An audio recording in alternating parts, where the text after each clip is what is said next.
Bienvenue à cette formation en ligne sur l'élaboration d'un projet de coopération transfrontalière. Comme vous le savez, on peut distinguer 7 étapes clés pour la construction d'un projet de bonne qualité. Examinons maintenant l'analyse des objectifs. Sur la base de l'arbre des problèmes, construit dans notre vidéo sur l'analyse des problèmes, il s'agit maintenant d'élaborer un arbre des objectifs. C'est une étape méthodologique supplémentaire vers l'identification de votre stratégie de projet. Cette analyse des objectifs permet d'illustrer les relations entre les moyens et les fins.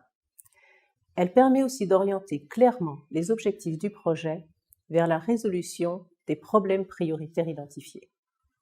L'arbre des objectifs donne un aperçu de la situation future souhaitée, lorsque tous les problèmes sont résolus. Pour le construire, les situations négatives de l'arbre des problèmes sont converties en situations positives réalisables, c'est-à-dire en objectifs. Par la suite, il convient de vérifier que les relations entre les moyens et les fins restent valables et complètes. Voyons maintenant comment les partenaires de projet, Anna, Boris et Carla, effectuent cette analyse des objectifs. Vous devez imaginer quel genre de situation vous souhaiteriez à l'avenir. À quoi cela ressemble-t-il? Ok, prenons notre problème clé. Niveau élevé d'éléments nutritifs atteignant les plans d'eau. Donc, nous le transformons simplement en niveau réduit d'éléments nutritifs atteignant les plans d'eau? Eh bien oui, parfois c'est aussi simple que cela. D'accord. Prenons le prochain. Les agriculteurs effectuent des études sur les éléments nutritifs. Pas tout à fait. Vous avez formulé une action, pas une situation désirée. Chaque fois que vous trouvez un verbe d'action tel qu'effectuer dans la formulation d'un objectif, vous pouvez vous douter que vous n'avez pas défini correctement l'objectif. Essayez de rester plus proche du problème initial et demandez-vous dans quel but doivent-ils réaliser ces études. Eh bien, cela devrait leur permettre d'estimer la quantité d'engrais nécessaire.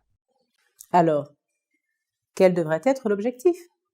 Capacité d'estimer les quantités nécessaires d'engrais. Qu'en est-il des agriculteurs qui utilisent trop d'engrais? Comment le transformons-nous en un objectif? Les agriculteurs n'utilisent pas trop d'engrais? Il n'est souvent pas très pertinent d'utiliser une expression négative telle que « pas trop » dans la définition d'un objectif. Essayez de reformuler. D'accord. Comme dans les agriculteurs utilisent juste assez d'engrais? Ou réduction de l'utilisation excessive d'engrais. Très bien. Maintenant, vous parlez davantage d'une situation désirée. Capacité suffisante à surveiller les niveaux d'oxygène et d'excès d'éléments nutritifs dans les plants et cours d'eau. Sensibilisation accrue des agriculteurs, des propriétaires riverains et des fonctionnaires concernés aux causes et effets de l'eutrophisation. Plus grande proportion d'éléments nutritifs interceptés. Amélioration du traitement des eaux usées. Application plus stricte des lois et règlements sur l'écoulement des éléments nutritifs. Niveau suffisant d'oxygène pour un milieu aquatique sain. Maintien de la biodiversité dans les plans d'eau.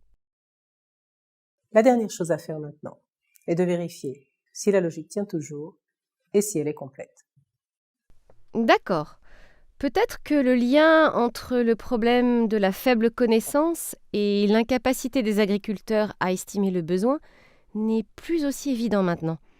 La capacité d'estimer le besoin vient surtout grâce à la formation à un équipement spécifique et à la possibilité d'utiliser cet équipement.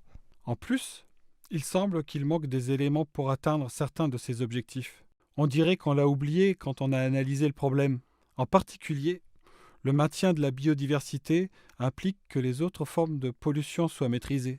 De même, pour l'eutrophisation naturelle qui joue un rôle. Ainsi, nos partenaires consolident l'analyse effectuée au stade de l'analyse des problèmes et ajoutent un certain nombre d'objectifs qui sont également pertinents pour la biodiversité des plans d'eau. Avec une bonne compréhension du problème, du rôle des parties prenantes, et cet aperçu des objectifs potentiels du projet représentés visuellement dans l'arbre des objectifs. Les partenaires ont désormais une base solide pour déterminer leur stratégie de projet. Vous trouverez ici plus d'informations sur l'analyse des objectifs.